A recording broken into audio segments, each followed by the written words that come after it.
Now on CoastTV News. Tragedy at a Michigan church, a morning of worship shattered by violence. What we know about the deadly attack and the investigation still unfolding. Police investigating a deadly crash in Salisbury. What we're learning at this hour. And we have a bit of a gray day on the way for at least a couple of days. More on what I'm tracking coming up. This is CoastTV News at 6. Good evening. Today is Sunday, September 28th. I'm Grace Eckerly, and welcome to CoastTV News at 6. We begin tonight by taking a live look into Dover. Our chief meteorologist, Paul Williams, joining us now with a look at the forecast.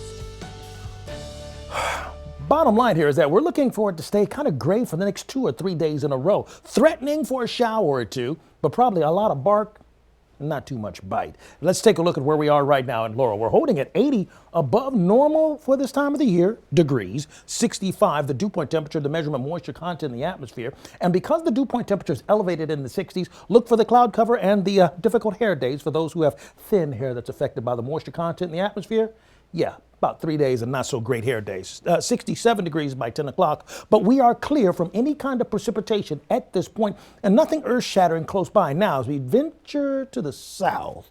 Small craft advisory for Virginia Beach on Tuesday. Why do I bring that up? Because just below that, we're concerned about a gale wind watch because this is all connected to a frontal boundary that's pushing through that, helping us out to avoid a collision path with actually a hurricane or two. Now, we'll talk more about what's happening out in the Atlantic with those hurricanes, but for right now, back to you, Grace. Thank you, Paul. The Ocean's Calling Music Festival in Ocean City brought the vibes. That's rain or shine.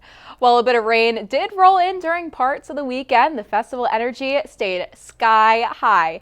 The snapshots you see now are from Friday when the weather played nice with us on the coast and the crowds rocked out to epic sets from Nelly OAR and Green Day.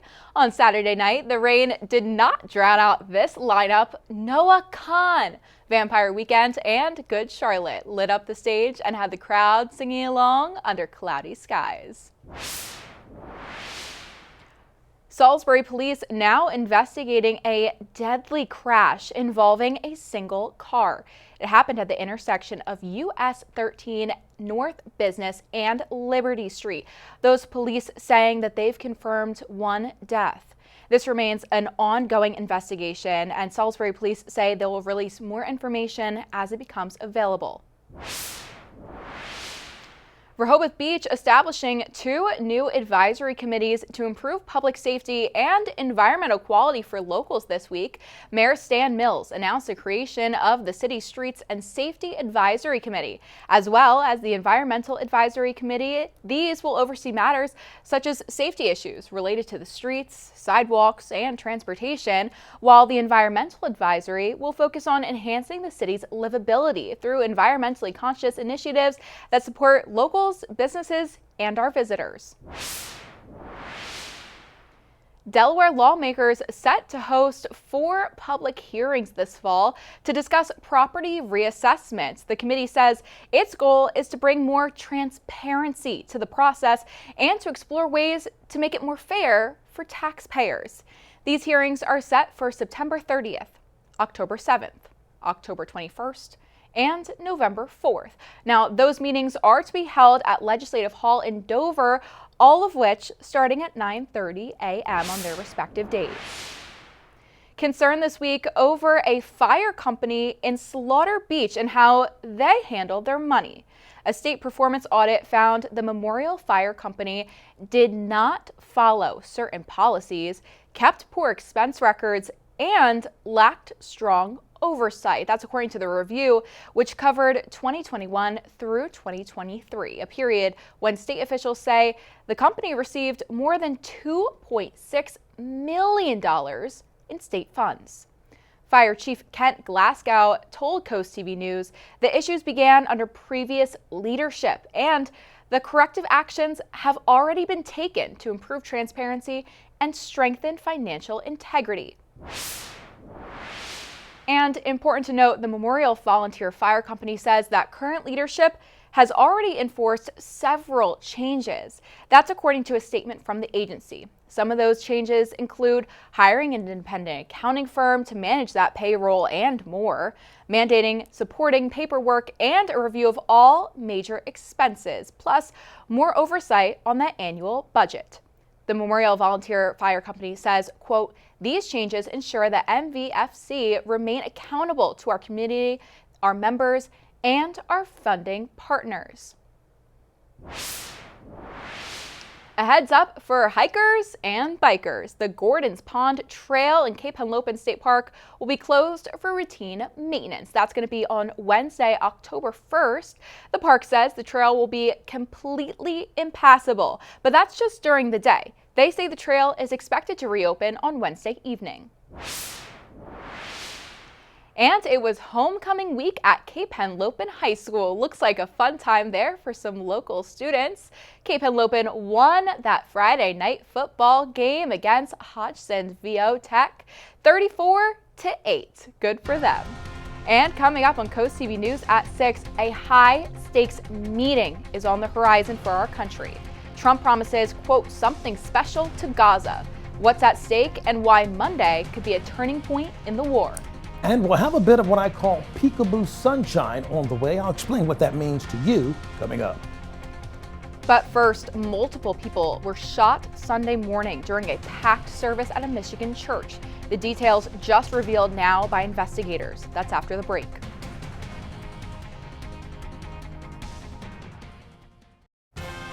This is Coast TV News at 6. An awful scene here. Authorities say 40-year-old Thomas Jacob Sanford drove his truck into a church in Grand Blanc, Michigan this morning, then opened fire on worshipers and set the church on fire. Police saying that it happened at 10:25 a.m. More than 100 people attending that service. At least 2 people are dead and several others injured. Grand Blanc Township Police Chief William Rain said the suspect used an assault rifle in the attack. 2 responding officers were involved in a shootout that killed the suspect. You can see drone video here showing the flames and black smoke rising from that Mormon church. A source close to the incident said children are among those hurt, and authorities say they believe they will find more victims after they secure the scene of the fire. Investigators now working to determine a motive. President Trump taking to Truth Social to, quote, say this appears to be yet another targeted attack on Christians in the United States of America. He continued saying, quote, this epidemic of violence in our country must end immediately. Right now, we take a look at our Bay forecast. We're looking for a couple of cloudy days, peekaboo sunshine, and will rain or the threat of a hurricane come on our shores. I'll give you all the details coming up.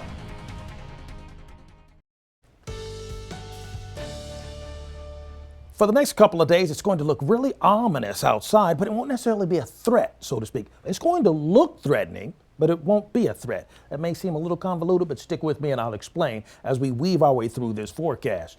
In Salisbury, where it's 75 degrees, 10 degrees below that, we have our dew point temperature. So a decent amount of moisture content is in the atmosphere because that dew point temperature is so high. That's a measurement of the moisture content in the atmosphere. And we'll drop down to 67 degrees by late tonight in Salisbury and have mostly cloudy skies. Now, once those clouds encroach upon us and stick around, they're going to stick around, okay? 76 in Millsboro, 77 right now in Georgetown, Dagsboro, as well as Willards, and we're holding a little bit cooler along the coast at 72 degrees, for example, Bethany. Now, we warmed to 78 for the high today. Now, where does that compare for our norm? Our norm is 76, so a couple of degrees above that. Nothing news breaking about that, but actually pretty typical stuff. Cloud cover staying limited for night right now, but that's going to change in the next couple of days, actually.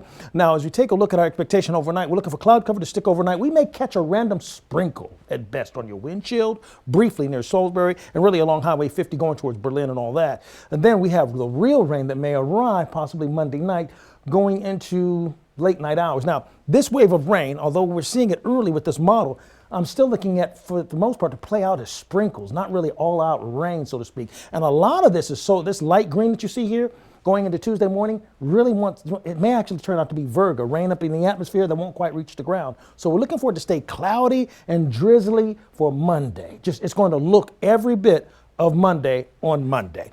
For Monday, 69, for example, the starting point, will end up at 78 degrees, but look at all the white here. That's indicating the thick cloud cover, and that's going to be lower level moisture as well. We'll have moisture coming off of the water for Tuesday morning, setting us up for another day of temperatures in the mid to upper 70s, which is the norm for this time of the year. Our chances of rain will stay with, scattered to widely scattered for the next few days in a row. So it's not a dependable situation. We're going to look at hit and miss type of spot showers, and that's only going to be a possibility. The winds are going to pick up, particularly for Wednesday. You see this Wednesday, 26-mile-per-hour winds in Bethany Beach? Watch this. Then it goes on the increase massively. By lunchtime Wednesday, we're looking at 37 to 36-mile-per-hour wind gusts, knifing its way out of the northeast, and that's going to stick around for the rest of Wednesday night. So we keep that in mind. Hurricane Humberto right now, sustained winds at 145 miles per hour, but then we're looking for Imelda, the second storm. That's going to get a little bit closer to us, and that's going to cause us a problem. See, this is Imelda right now over the Caicos and the island areas, and it's a tropical storm, but will be soon graduating to hurricane strength. But when it does that, it's going to pull out deeper into the water. This is Humberto, so they're going to crisscross out here away from us, which is going to be helpful. But here's where both of those storms are right now, and we are way up there. And because of the cold front pushing through, that should nudge it out of our way. Finally, here's a look at your 7-day forecast. Oh yeah, we're cloudy Monday, we're cloudy Tuesday, but by Wednesday, hello, sunshine. Sounds beautiful, Paul. And it is week 4 in the NFL regular season, and we have Sunday night football right here on Coast TV. The Green Bay Packers are in Texas facing the Dallas Cowboys. Coverage for that begins at 7. Then stay right here for Coast TV News at 11 following the game. An American man who had been detained in Afghanistan by the Taliban since December of 2024 has been released. The U.S. State Department made the announcement today. 36-year-old Amir Amiri was released Sunday morning after months of negotiations led by the U.S. mediators. The agency now saying Amiri is traveling back to the U.S. as we speak.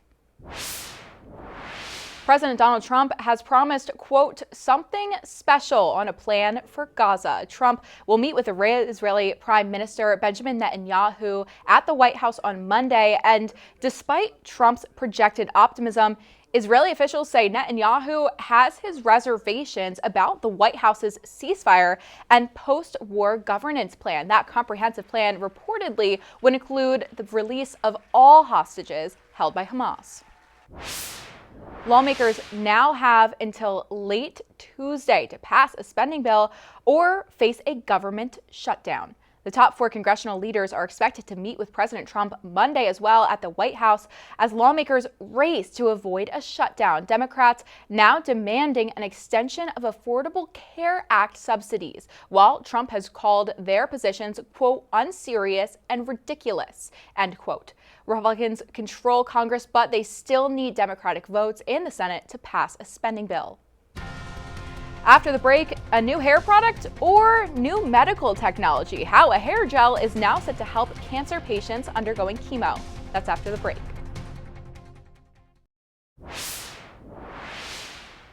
For cancer patients, losing their hair is often a side effect of chemotherapy treatment. But a new product is a water-based gel that patients can put on their hair during those treatments. And it's something that researchers say can change the game for a lot of cancer patients. NBC's Izel Herschel has the story. Chemotherapy and hair loss, 2 things that tend to go hand in hand. But this gel, developed at Michigan State University, could change that for cancer patients. I think definitely not losing hair, it can maintain their confidence. Researchers with MSU developed a water-based gel that works to help people going through chemotherapy save their hair. It would touch your scalp and it would slowly release a drug that constricts your blood vessels and thereby decreases the chances or the likelihood that the chemotherapy that's running through a cancer patient's veins would enter into the hair follicles and either damage or destroy them. It uses adrenaline and lidocaine, both drugs commonly found throughout hospitals, and it works just as easily as shampoo. Just like a shampoo, the patient can put it on the hair scalp as long as the gels should be on the scalp. It can do its job, and once they're done, they can just wash it away by a little bit cold water. One researcher who worked to develop the gel, Brian Smith, says there are some cancer patients who risk not going through chemotherapy just so they can save their hair. Having a solution like this could be a game changer. It could actually support their chemotherapy. It could make it better, or even allow them to say yes to chemotherapy. Hair is something a lot of people present to the world, and Smith says this gel can improve the confidence and self-esteem of cancer patients. End your weekend with an ice-cold beer. Today, National Drink Beer Day. September 28th also just so happens to be the birthdays of Arthur Guinness, founder of the iconic Guinness Brewery. Just so happened to be. Got it. All right. Salisbury, we're staying very cloudy for right now. No problem. We're going to see a bit of a cloudy and drizzly kind of couple of days. Want to be mindful of that. But we're clear as of right now. Keep up with your forecast by calling our weather line. The number to call is 443-880-9100. Your forecast is just a call away. Sponsored by the law offices of Bruckstedt, Mandalis, and Federico. And finally, here's a look at your exclusive 10-day forecast. Bottom line is we're going to look high and low for some sunshine on Monday and Tuesday. We may find it maybe at best. Thanks, Paul, and thank you for joining us here for Coast TV News at 6. For more local news and weather, you can download our Coast TV News app. Be sure to join us back here tonight after Sunday Night Football. But until then, have a great night.